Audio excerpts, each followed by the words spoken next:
नमस्कार, स्वागत है आपका गारी की क्लासेस के ऑफिशियल यूट्यूब चैनल पे। मैं हूं अंकित शर्मा। हमने एक नई सीरीज़ स्टार्ट की थी हमारे यूट्यूब चैनल पे जिसका नाम था बेसिक कॉन्सेप्ट ऑफ इकोनॉमी, जिसके पिछले वीडियो में हमने नीर और रीर के कॉन्सेप्ट्स के बारे में बात की थी। आज का जो कॉन्सेप्ट्स हैं, जिन कॉन्सेप्ट के बारे में हम आज डिस्कस करने वाले इस वीडियो में, वो है GDP, NDP, GNP and NNP. GDP means gross domestic product, NDP means national domestic product, GNP net domestic, sorry NDP means net domestic product, GNP means हो गया gross national product and NNP means हो गया net national product. तो इन चारों concepts को हम आज पढ़ने वाले हैं। तो सबसे पहले बात करते हैं कि इन कॉन्सेप्ट्स को पढ़ने की ज़रूरत क्यों पड़ रही है। तो देखिए, ये जो चारों कॉन्सेप्ट हैं उनके बिहाफ पे ही हम किसी इकोनॉमी की जो नेशनल इनकम है उसे कैलकुलेट करते हैं। तो एक्चुअली में अगर किसी नेशन की नेशनल इनकम को कैलकुलेट करना है तो हमें उसकी GDP, NDP, GNP and NNP के कॉन्सेप्ट या फिर उसकी जो कैलकुलेट हमें करनी होगी। अब सबसे पहले बात करते हैं हमारा सबसे इंटरेस्टिंग कॉन्सेप्ट जिसका नाम है जीडीपी, जो आपने बहुत बार सुना भी होगा, जिसकी फुल फॉर्म है ग्रॉस डोमेस्टिक प्रोडक्ट। देखिए, शायद आप इसकी वर्ड से जो इसकी फुल फॉर्म है उससे कुछ समझ जाएंगे कि ग्रॉस मीन्स, एक कॉमर्स की लैंग्वेज में ग्रॉस का मीन्स होता है टोटल, राइट। डोमेस्टिक मीन्स हो गया एक तरह से घरेलू, और प्रोडक्ट मीन्स हो गया हमारा यहाँ पे फाइनल गुड्स और सर्विस से।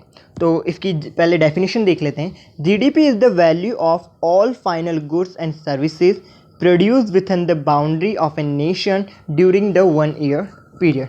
तो इसमें जो ध्यान रखने वाली बात है या फिर जो नोट करने वाली बात है वो है all the final goods and services with in the boundary of a nation and during 1 year period. ये जो कीवर्ड्स हैं इसके बिहाफ पर मैं आपको जीडीपी को समझाने की कोशिश करूँगा। तो जीडीपी क्या है? जीडीपी वो सारे फाइनल गुड्स और सर्विसेज की वैल्यू है जो हमारी with in the boundary of a nation, किसी भी नेशन की बाउंड्री के अंदर जो गुड्स प्रोड्यूस किए गए हैं, किस ड्यूरिंग द 1 पीरियड, एक साल के अंतर्गत बाउंड्री, एक नेशन की बाउंड्री के अंतर्गत जो भी गुड्स और सर्विसेज को प्रोड्यूस किया गया है उनकी सारी वैल्यू को जब हम ऐड करते हैं तो जो वैल्यू कैलकुलेट होके आती है वो होती है हमारी GDP, means gross domestic product. Okay, अब यहाँ पे बात करते हैं कि फाइनल गुड्स एंड सर्विसेज क्या होती है। देखिए, final goods and services means हो गया कि ऐसे गुड्स जिनको आगे हम प्रोडक्शन प्रोसेस में यूज़ नहीं कर सकते, मीन वो फाइनली गुड्स हैं, मतलब फाइनली तैयार हो चुके हैं और अब उन्हें सिर्फ कंज्यूम किया जाएगा। With in the boundary of a nation, with in the boundary of a nation means हो गया कि एक राष्ट्र की सीमा के अंतर्गत, मतलब एक राष्ट्र की, जैसे ये समझ लीजिए यहाँ पे हमारा भारत है, तो भारत के अंदर जो भारत की बाउंड्री है उसके अंदर जो भी इकोनॉमिक एक्टिविटीज़ हो रही है गुड्स या सर्विसेज को प्रोड्यूस करने की, तो वो जो गुड्स एंड सर्विसेज को प्रोड्यूस किया गया है उनकी वैल्यू को हम जीडीपी में ऐड करते हैं। और ये जो वैल्यू है वो एक 1 ईयर के पीरियड के लिए होती है। बेसिकली जो इंडिया का फाइनेंशियल ईयर है वो है 1 अप्रैल टू 31 मार्च, जिसे हम फाइनेंशियल ईयर भी कहते हैं। अब जीडीपी को दूसरी तरह से और एक फॉर्मूले में देखा जाए तो वो क्या है, तो जीडीपी का मतलब होता है GDP is equals to private consumption plus gross investment plus government spending plus X minus M. तो यहाँ पर सब समझते हैं कि प्राइवेट कंजप्शन क्या होता है। प्राइवेट कंजप्शन मीन्स होता है कि all those goods and services on which a household make a expenditure, mean कि ऐसी सारी गुड्स एंड सर्विसेज जिसके ऊपर जो हाउस होल्ड है वो एक्सपेंस करता है, जैसे कि हमारा ईटेबल गुड्स, फूड हो गया या फिर क्लोथ्स हो गए, वो सारे हमारे कंजप्शन गुड्स में आ जाएंगे। ग्रोस इन्वेस्टमेंट मीन्स हो गया जिसके अंदर से डेप्रिसिएशन को लेस नहीं किया गया, मीन्स पहले इन्वेस्टमेंट समझाता हूँ। इन्वेस्टमेंट मतलब हो गया कि किसी भी प्रोडक्शन प्रोसेस पे हुआ एक एक्सपेंडिचर को ही हम इन्वेस्टमेंट कहते हैं। और ग्रोस मीन्स हो जाता है जिसके अंदर से डेप्रिसिएशन को लेस नहीं किया गया हो, मतलब मूल तरह से जो हमने संपत्ति को किसी में इन्वेस्ट किया है तो वो एक तरह से ग्रोथ इन्वेस्टमेंट हो गया। अब गवर्नमेंट स्पेंडिंग क्या? गवर्नमेंट स्पेंडिंग जैसे कि गवर्नमेंट ने इंफ्रास्ट्रक्चर को डेवलप करने के लिए भी एक फाइनेंशियल बनाया कि हम रोड बनाएंगे, तो वो जो एक्सपेंस हुआ है तो वो भी हमारी जीडीपी में कैलकुलेट होगा। और यहाँ पर जो x माइनस एम है, x मीन्स होता है एक्सपोर्ट, एम मीन्स होता है इंपोर्ट। मीन्स एक्सपोर्ट में से जब इंपोर्ट को लेस कर देते हैं तो जो बैलेंस आता है उसको भी हम जीडीपी के अंदर कैलकुलेट करते हैं। तो ये तो बात हो गई जीडीपी कि जीडीपी है क्या।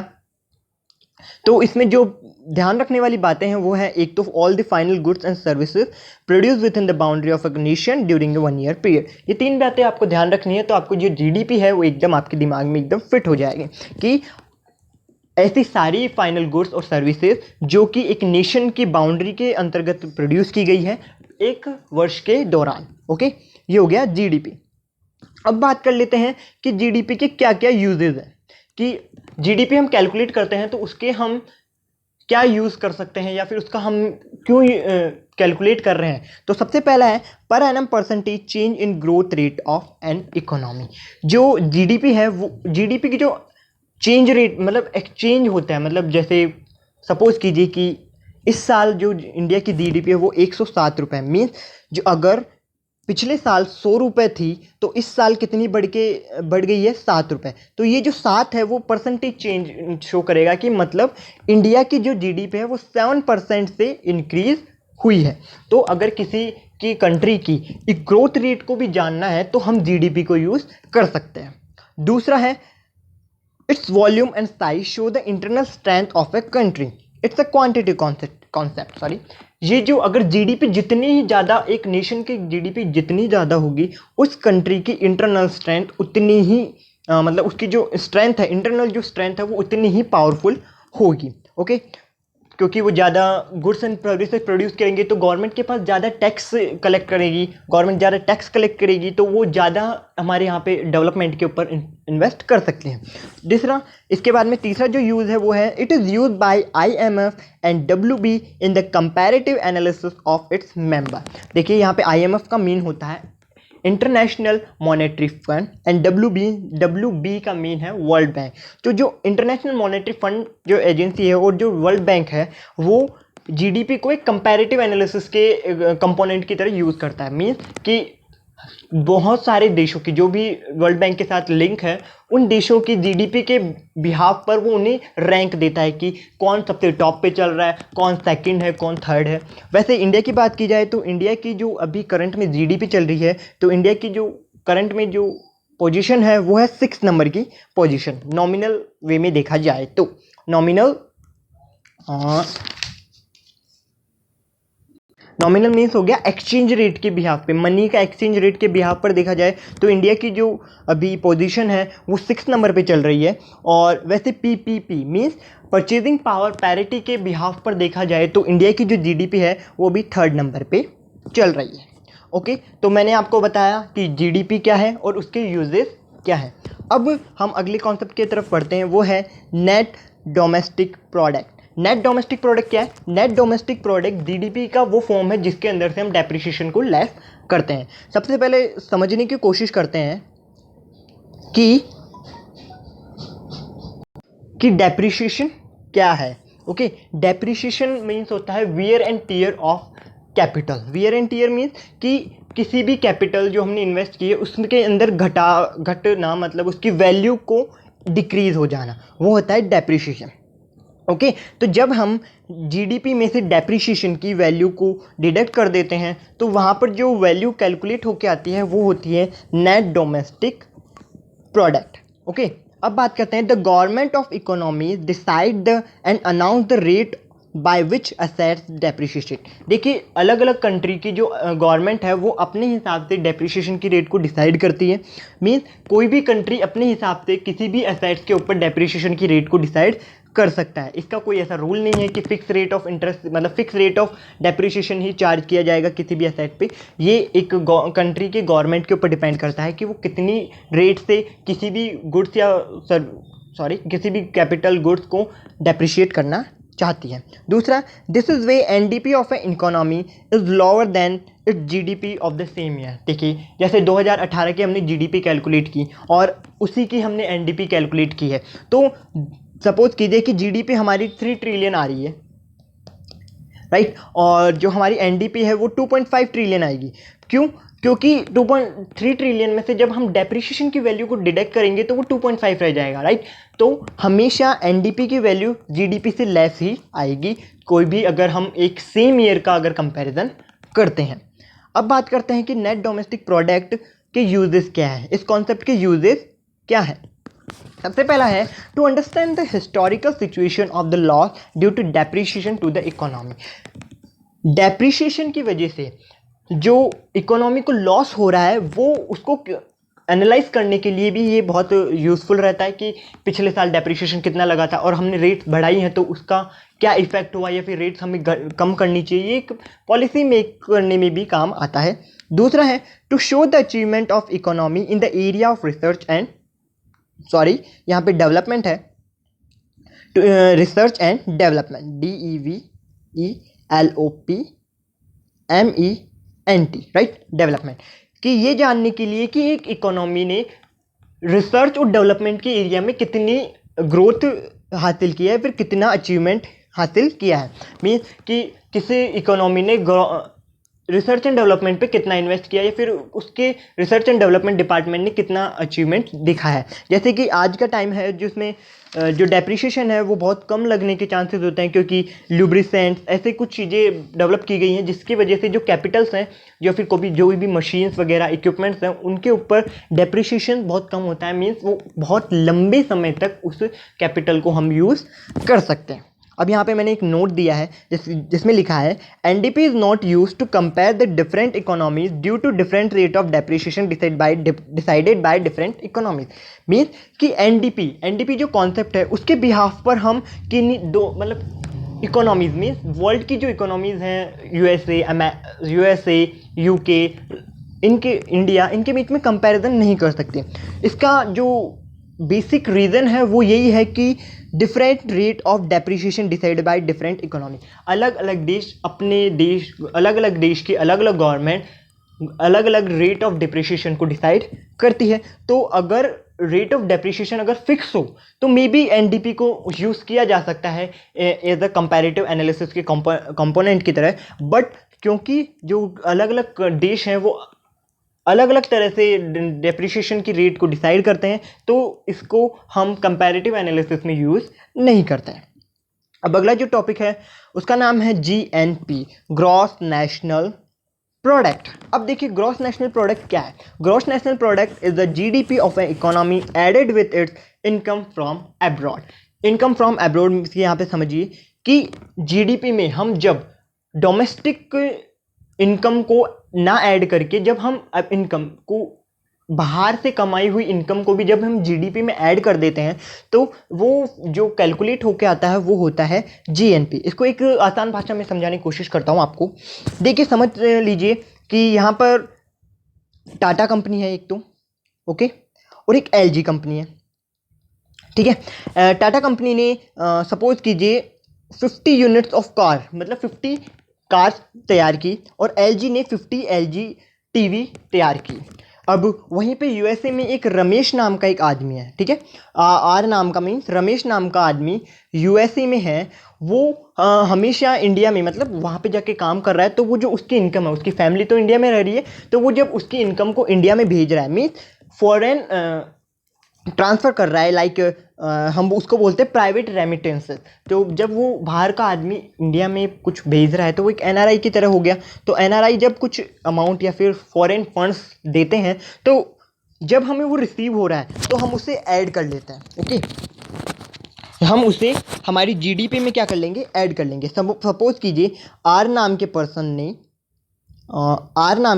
ने वहाँ से 50 रुपीज़ कमाए और 50 रुपीज़ कमाए सर्विसेज देके, और यहाँ पे जो टाटा कंपनी है उसने 50 यूनिट्स ऑफ कार्स तैयार की और एलजी ने 50 यूनिट्स ऑफ टीवी फ्रिज वो सारा आ गया वो तैयार किया है, ओके। तो ये जो यहाँ पर जीएनपी कैलकुलेट की जाएगी वो क्या होगी कि टाटा जो जीडीपी है, एक्चुअली में जीडीपी क्या है हमारे यहाँ पे 50 + 50 = 100, राइट। बट अगर ग्रोस नेशनल प्रोडक्ट निकाले मीन जीएनपी निकाले तो जो इनकम फ्रॉम अब्रॉड से जो हमने इनकम कमाई है उसे ऐड कर दिया जाएगा। और यहाँ पर जो बाहर की कंपनी है वो जो प्रोडक्शन कर रही है उसका जो यूनिट्स है उसको लेस कर दिया जाएगा, तो यहाँ पे 50 लेस कर देंगे तो हमारी जो जीडीपी आ जाएगी वो फिर भी 100 हो जाएगी। लेकिन यहाँ पे मैंने जो वैल्यू है वो थोड़ी इक्वलेंट ली है, तो इस वजह से आंसर भी सेम आ रहा है। लेकिन अगर आप कहीं भी देखेंगे तो इसका फॉर्मूला यही है।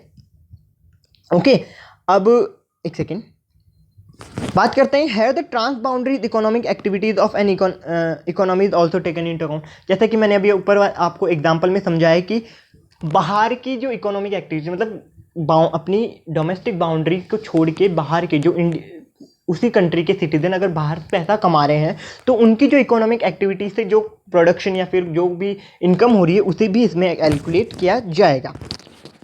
अब यहाँ पे देख लेते हैं कि इनकम फ्रॉम एब्रॉड से क्या मतलब कैसे कौन कौन सी इनकम हमें एब्रॉड से मिलती है। जैसे आ गया प्राइवेट रेमिटेंसेस। प्राइवेट रेमिटेंसेस मतलब हो गया कि सपोज कीजिए यहाँ पर कोई यूएसए का बंदा है, वो पैसा कुछ काम करता है और पैसा कमाता है, तो वो अपनी जो इनकम है वो बाहर भेज रहा है। और सपोज कीजिए यूएसए में कोई रामू नाम का आदमी है, वो पैसे कमाता है, वहाँ पे कोई काम करता है या फिर टैक्सी चलाता है, तो अपने जो पैसे हैं वो फैमिली को भेज रहा है। तो ये क्या हो गया, प्राइवेट रेमिटेंसेस की तरह। इसके बाद में आ गया interest on external loans. External loans means हो गए कि होता है कभी जैसा ये इसका मतलब ये होता है कि सपोज कीजिए यूएसए ने इंडिया को लोन दिया, तो इंडिया उस लोन के ऊपर जो इंटरेस्ट पे करेगा वो तो उसको पे करना पड़ेगा, तो वो जो इंटरेस्ट है वो यूएसए के लिए क्या हो गई, इनकम। तो अब यूएसए जब अपनी जीएनपी कैलकुलेट करेगा तब वो उस इंटरेस्ट को भी अपनी जीडीपी में ऐड करेगा। और इसके बाद में आता है एक्सटर्नल ग्रांट। एक्सटर्नल ग्रांट्स जैसे कि इंडिया देती है ताकि या फिर कोई भी इकोनॉमी देती है ताकि इंटरनेशनल लेवल पर एक अच्छा रिलेशन तय किया जा सके। तो देखिए यहाँ पे जीएनपी का फॉर्मूला है वो है GNP is equals to GDP plus income from abroad. तो आई होप आपको जीएनपी समझ में आ गया होगा। अब बात करते हैं कि जीएनपी के यूजेस क्या है। तो जीएनपी के यूजेस हैं, this is the national income according to which IMF ranks nations of the world in the terms of volume. ये नेशनल इनकम है जिसको IMF mean international monetary fund use करता है नेशंस को रैंक देने के लिए कि कौन सा नेशन की इकोनॉमी ज़्यादा है, नेशनल इनकम ज़्यादा है, किसकी कम है। ये जो रैंकिंग है वो जो IMF है वो GNP के बिहाव पे ही देता है। दूसरा है it is more exhaustive concept of national income as it is tell about the internal as well as external strength of economy. ये संपूर्ण तरीके से मतलब पूरा एक कंप्लीट कॉन्सेप्ट है नेशनल इनकम का, क्योंकि ये हमें एक इकोनॉमी की इंटरनल स्ट्रेंथ के साथ ही एक्सटर्नल स्ट्रेंथ को भी बताता है। मीन एक कंट्री इंटरनली मतलब with in the boundary of its nation कितना प्रोड्यूस कर रही है, और उसकी जो रेजिडेंस है मतलब जो बाहर जाके काम करते हैं, वहाँ पे कमाते हैं, वहाँ पे खाते हैं, तो वहाँ से उनकी कितनी इनकम आ रही है। तो ये दोनों तरह से मतलब एक्सटर्नल स्ट्रेंथ और इंटरनल स्ट्रेंथ दोनों को ही बताती है। दूसरा, it enable us to learn about the several facts of production and pattern of economy, what is the standard of human resources, what is the position of holding regarding financial support। जैसे इसने ये हमें ये जानने में भी help करता है कि प्रोडक्शन के पैटर्न की क्या एक इकोनॉमी प्रोडक्शन किस तरह से हो रहा है, मतलब एक कंट्री दूसरे कंट्री पे कितना डिपेंड है या फिर दूसरा कंट्री हमारी कंट्री पे कितना डिपेंड है, ये भी पता चलता है। दूसरा, what is the standard of human resources. Human resources का स्टैंडर्ड क्या है बीस, वो कितने मतलब नेट इनकम इनफ्लो ज़्यादा है या नेट आउटफ्लो ज़्यादा है। आउटफ्लो मीन्स यहाँ के मतलब बाहर के लोग यहाँ से कितना कमा के भेज रहे हैं, और इनफ्लो मीन्स हो गया बाहर के लोग वहाँ से कमाकर इंडिया में कितना भेज रहे हैं। ओके, तो ये उनकी स्टैंडर्ड के बारे में बताता है कि कौन कितना कमाता है, एक तरह से इसको ये ले सकते हैं। दूसरा, what position it's hold regarding the financial support. Financial support को लेकर हमारी जो इकोनॉमी है वो कैसी पोजीशन ग्रैब करती है। मीन्स हो गया कि हमारे यहाँ पर जैसे हो जाता है कि हम किसी कंट्री से दूसरे लोन लिया है, राइट, हमने किसी कंट्री से लोन लिया है, तो अब हम उसका जो पेमेंट कर रहे हैं तो वो एक तरह से हमारे लिए जो हमारी फाइनेंशियल सपोर्ट है वो एक वीकनेस के लिए वीकनेस दिखाएगा। लेकिन सपोज कीजिए हमने किसी को लोन दिया है, राइट, तो उसके ऊपर हमें इंटरेस्ट मिलेगा, तो इंटरेस्ट मिलेगा तो हमारी जीएनपी को इंक्रीज करेगा, तो ये हमारा जो फाइनेंशियल सपोर्ट है वो भी हमारा इंक्रीज होता जाएगा। ओके, तो आई होप आपको जीएनपी और जीएनपी के यूजेस समझ में आ गए होंगे। अगला जो कॉन्सेप्ट है वो है net national product. Net national product net domestic product की तरह ही है, जिसमें से यहाँ पे हम जीडीपी में से जब डेप्रिसिएशन को लेस कर रहे थे तो नेट डोमेस्टिक प्रोडक्ट आ रहा था। वहीं पे जब हम एनएनपी में से जीएनपी में से जब हम डेप्रिसिएशन को लेस कर देंगे तो जो वैल्यू कैलकुलेट होके आएगी वो होगी एनएनपी, राइट। यहाँ पे मैंने एक सिंपल लैंग्वेज में फॉर्मूले की तरह से समझाने की कोशिश की है कि NNP is equals to GNP minus depreciation. Depreciation मतलब wear and tear of a capital, कि किसी भी गुड्स या सर्विसेज को जब हम प्रोडक्शन में यूज़ करते हैं तो उसकी वैल्यू गिर दी जाती है, एक्सेप्ट ह्यूमन रिसोर्सेज, क्योंकि ह्यूमन रिसोर्सेज की वैल्यू नहीं गिर सकती ना, क्योंकि उसकी घिसाई थोड़ी ना हो जाएगी, वो तो एक्सपीरियंस के साथ बढ़ता ही जाता है ना।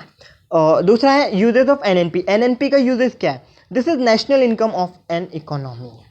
अब देखिए, जो एक्चुअल नेशनल इनकम होती है एक किसी भी इकोनॉमी की, वो जो है वो एनएनपी है।